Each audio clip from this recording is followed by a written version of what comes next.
up, footy fans? Welcome back to the YTF Footy Show with round 27's tips and predictions. Quick recap on last week. We done fantastic, 7 out of 8. Disappointed we got one wrong. Storm let us down. Storm let us down miserably. They got pumped. I think they're going to bounce back this week. But yeah, still 7 out of 8 wasn't too bad. Couple of margins were wrong, and I picked up quite a few try scorers. Anyway, let's get straight into it this week, guys. Last week of football, I will be doing tips and predictions during the finals rounds, and then when it comes to the Pacific Championships, I might do a couple of videos, and for the Ashes, as we got the first time we have the Ashes coming to rugby league in, I think, like 30 years, over 40 years maybe. It's an Australia versus England test, 3 series games. It should be a cracker.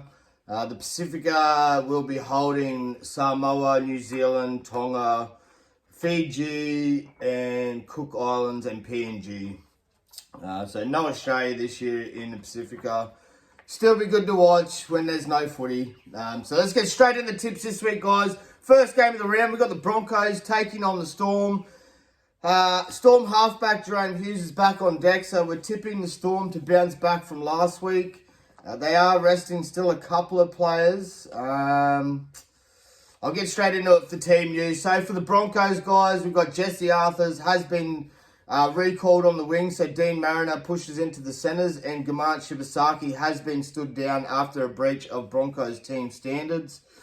Brendan Piakora has been named to start in the back row with Jaden Hunt on the bench in a straight swap from last week. So for the Storm, Storm staff halfback Jerome Hughes returns from a shoulder injury, while Xavier Coates, Ali Katoa, Nick Meaney and Josh King are all back after being rested in round 26.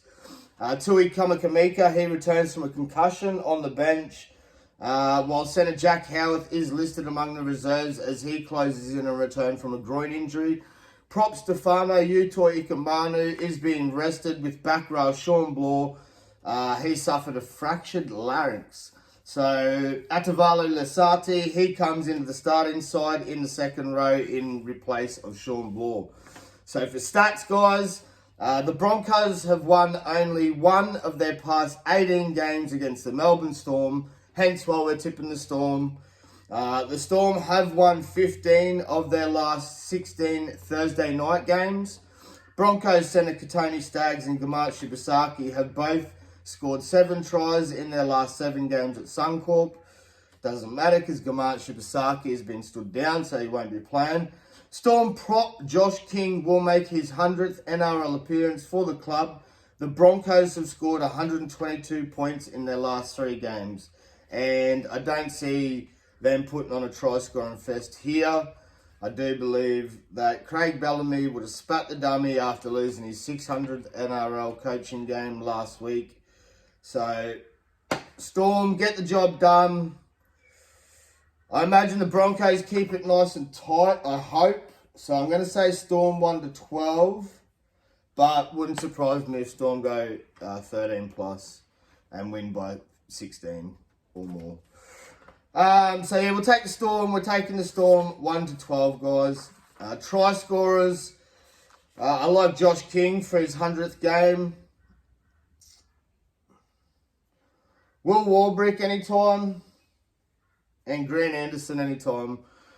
And for the Broncos, I do like Tony Staggs. Tony Staggs has been, I don't know, been a bit of a try scoring machine lately. Just really coming into a whole nother level of his game.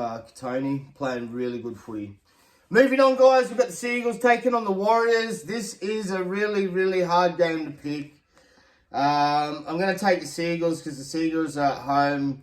So, yeah, down at Brookie, I think they get the job done.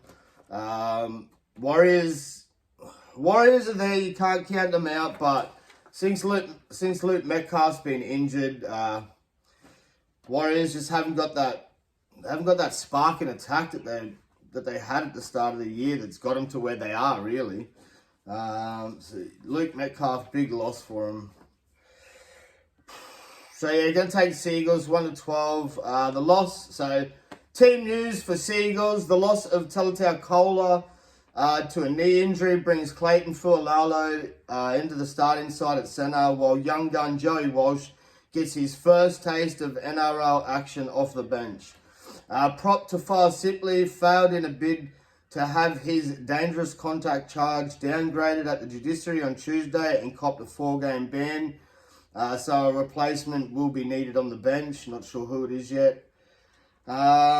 Just one change for Andrew Webster, with Sam Healy taking over at hooker from Wade Egan, who's got a hip injury. The Warriors need the Broncos to lose to the Storm on Thursday night to have any chance of making the top 4. So I definitely think the Broncos are going to lose, but they also need Sharkies to lose and Waz to win.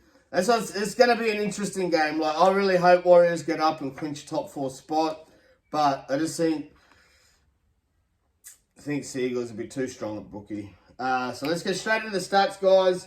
The Seagulls have scored 98 points in their past 2 games. The Warriors have won only 1 of their past 6 games at Four Pines Park. And Seagulls winger Jason Saab has scored 10 tries in 6 games against the Warriors. So obviously try scorers speak for himself. We'll go Jason Saab anytime. Actually, we'll just go Jason Saab for a double. Leka Halasima, even though he's off the bench. Should I go Murata Niokore? We'll go Adam Pompey, Murata Niokore, Jason Saab for a double. And Tom Turbo Trebojevic anytime.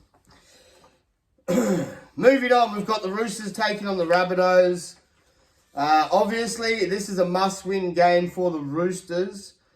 But there's a lot of buts this week, guys. So, in order for the Fitties to make their first ever finals appearance, which would be really good considering they only come into the competition in 2023, let's say Roosters have to lose.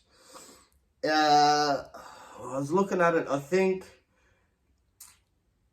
So if I'm right, correct me if I'm wrong, but I do believe Roosters for and against are at 102 and Dolphins are at 87. So Roosters, if Roosters lose by 6, Dolphins need to win by 10 in order to get 8th spot from the Roosters. So, put it this way, it just comes down to a for and against. The only team that can make the 8 and knock the Roosters out are the Dolphins, and that's only providing that Wayne Bennett's men and the Bunnies get up over the Roosters. And it kills me to say, but I'm going to be tipping the Roosters. I just think Roosters firing at the right time of the year, playing some good footy. They get back Sam Walker. But I reckon this is going to be a good game. It's going to be a good game no matter what. I'm going to take the Roosters. We're taking the Roosters 1-12. I just think there's a good boost for the Bunnies because I read that Cam Murray's back on the side. I know there's no Latrell Mitchell, but they got Cam Murray back on the side. Jack Whiten's in the centres. Ashton Ward at 5'8", and Jamie Humphries at halfback. But I just think Sam Walker being back for the Roosters will be the boost that they need. I'll put that down to why they lost the other week. You know, they lost Sam Walker like 7 minutes into the game due to HIA. Didn't come back on the field. Roosters lost. So yeah, it's a must-win for the Roosters. They got a lot to play for. But yeah, so we're taking the Roosters 1-12. Let's get into the team news. So halfback Sam Walker's returned from concussion pushes Sen and Smith to the reserves in the only change to the side that demolished the Storm in round 26. A win will wrap up a spot in the top 8 for the Roosters, while a loss opens the door up for the Dolphins. A massive boost for the Bunnies with Cam Murray named on the interchange for the first time, for the first match of the season. Murray ruptured his Achilles tendons during the pre-season and has watched on from the sidelines as his team has battled to a 9-14 record. Centre Jack White is also back from suspension, but Latrell Mitchell has been unable to overcome a back injury and will miss the match. Whiten's return sees Tallis Duncan revert to the back row. Sorry, left my reading glasses at work. Jacob Host, he'll move to the bench alongside Cody Walker, Brandon Smith, and Cam Murray. So for the stats, the Roosters have scored 146 points in their last 4 games. The Rabbidos have won only 1 of their past 7 games against the Roosters. Roosters winger Daniel Tupou scored 11 tries in his last 8 games. And Rabbidos winger Alex Johnson requires 2 tries to equal Ken Irvine's premiership try-scoring record. Hooker Connor Watson will make his 150th NRL appearance for the Roosters. Try scorers. Mark Nawana Kanatawase, anytime. Daniel Tupou, anytime. Alex Johnson, anytime. And Jai Gray, anytime. Moving on, we have the Dragons taking on the Panthers. So obviously we're going to take the Panthers. Panthers back at full strength. We'll take the Panthers and we'll take them 13 plus. Done. Move on.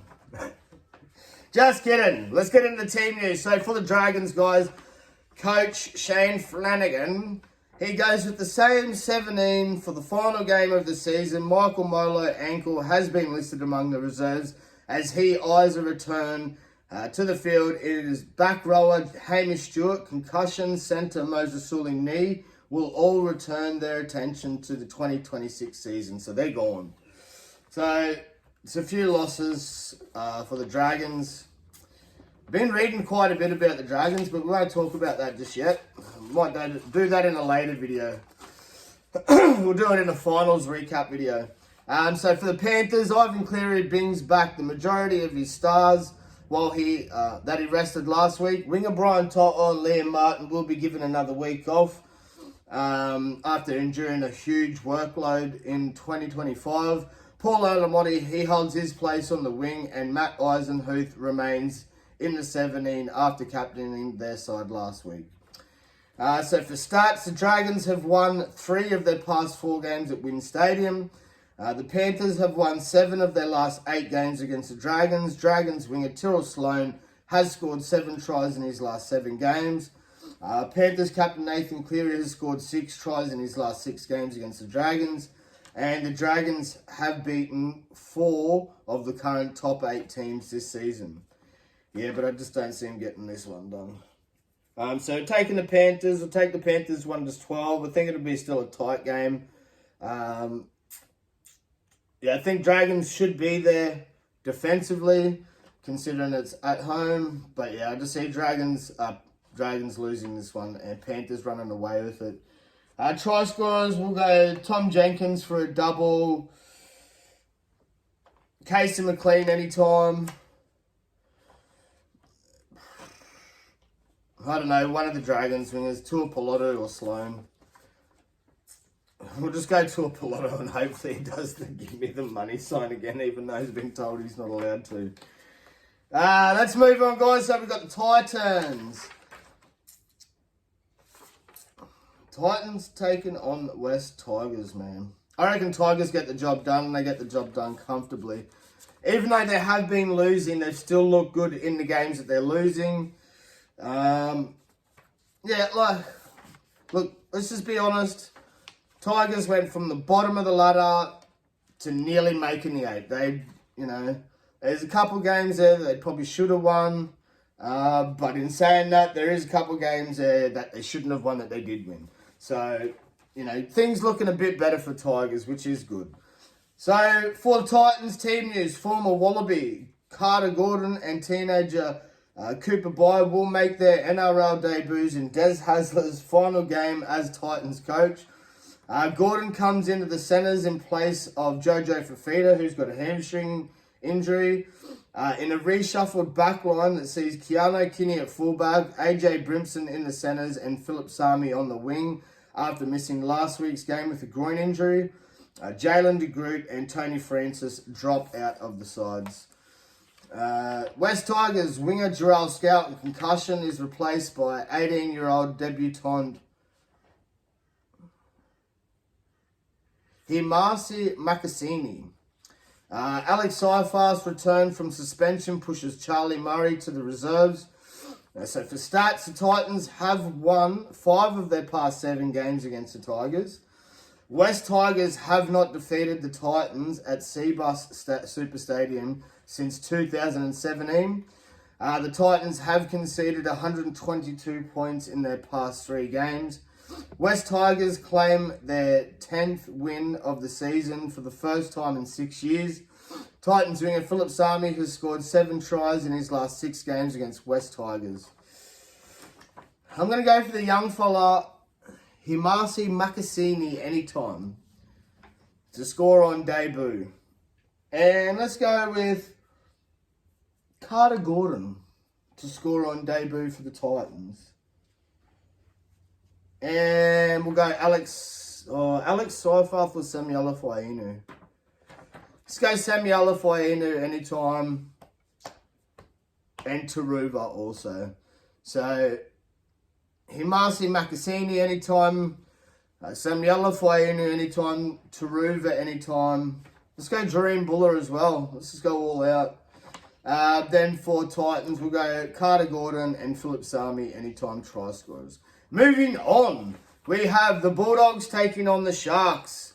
So I was under the impression that Bulldogs were going to be resting a lot of players, considering they've already locked up 3rd spot. But seems that Coach Cameron Ciraldo believes that Bulldogs still need to work on their attack and their combinations, considering he's made massive switches to the spine coming to the back end of the season, which hasn't worked out too well. In saying that, we are going to take the Bulldogs in this one. Bulldogs have already defeated Sharks at Shark Park earlier this year. So we're going to take the Bulldogs, and we'll take the Bulldogs 1-12. I don't think that's going to be a blowout because Sharks are still playing good footy. So team news, Jacob Kira's ankle injury, sidelined for 4 weeks. Anara Tuala gets the nod on the wing. Viliami Kikia infection is back on deck, so Josh Curran reverts to the bench and Daniel Saluka Fafita drops out. For the Sharks, centre Jesse Ramian returns after 2 games out with a thumb injury, so Mawini Hiroti, he makes way. 5'8" Braden Trindle has been named to play despite leaving the field last Sunday with an ankle injury. Forward Oregon Gafusi is listed among the reserves as he looks to return from a calf injury.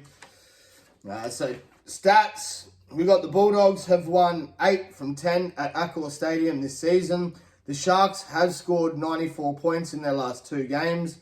The Bulldogs have won only 2 of their past 8 games against the Sharks. Sharks winger Ronaldo Mulatalo has scored 8 tries in his last 5 games. The Bulldogs have won 5 and lost 5 against top 8 teams, against top 8 opposition this season. Yeah, but I just think, look, this is at Accor Stadium. There's going to be 40,000 or 30,000 screaming Bulldogs fans there cheering them on. And I can just see that being the edge and helping the Doggies get over the line. Moving on, we've got the Dolphins taking on the Raiders. This is going to be an easy one. So, it should be an easy one. Dolphins are pretty much playing a B-grade Raiders side. But there are no buts. Let's just go with Dolphins getting the job done. 13 plus. Star centre Herbie Farnworth is closing in on a return from a hamstring injury he suffered in round 22. The Englishman has been named in the extended squad. Finafiliaki, he returns from an ankle injury that left the void by Connolly Lemueli, who's out with a knee injury. So yeah, Finafiliaki just slots in for him. So for the Raiders, with the minor premiership sewn up, Ricky Stewart is taking the opportunity to rest frontliners K.O. Weeks, Jed Stewart, Ethan Strange, Jamal Fogarty, Joe Tarpany, Tom Starling, Simi Sasagi, Josh Papali'i, Zach Hoskin, and Hudson Young. The new look Dream Machine features Chevy Stewart at fullback, Adam Cook and Ethan Sanders in the halves, Matty Nicholson in the back row, winger Michael Osumua, and bench players Manaia Wateri, and Joe Roddy will make their NRL debuts in a side captain by Corey Horsburgh. So yeah, Big Red, he will be the captain for the game. So for team stats, the Dolphins have beaten three of the top 4 teams this season. The Raiders have won their last 3 games against the Dolphins. Dolphins centre Hamasai Tabuai-Fidow has scored 5 tries in his last 4 games against the Raiders. The Raiders are aiming for 20 wins in a season for the first time since 1995. Dolphins centre Jake Averillo has scored 4 tries in his last 5 games at KO Stadium. And last, I do believe, the very first time these 2 teams ever played was at KO Stadium.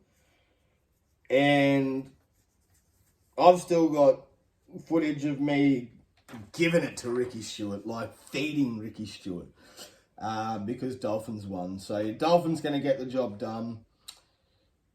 13 plus try scorers. Let's just go the whole back line. So we will go Asako, Hammer, Trey Fuller, and Tavita Nafua. Probably not going to happen. We're going rough. It's the last week, guys. Moving on, we've got the Eels taking on the Knights. Pretty easy pick. Obviously, we're taking the Eels, and we'll take the Eels 13 plus. So for team news, Eels just one change for Jason Riles with Newcastle bound Dylan Brown called into the starting side at 5'8" in place of Jordan Sanrami, who drops out to the reserves. Brown's last game in the number 6 jersey was in round 19 against the Panthers, before 3 games in the centres in round 23, 24 and 25. So for the Knights, in the final game at the helm, Adam O'Brien has named the same 17 that went down to the Sharks.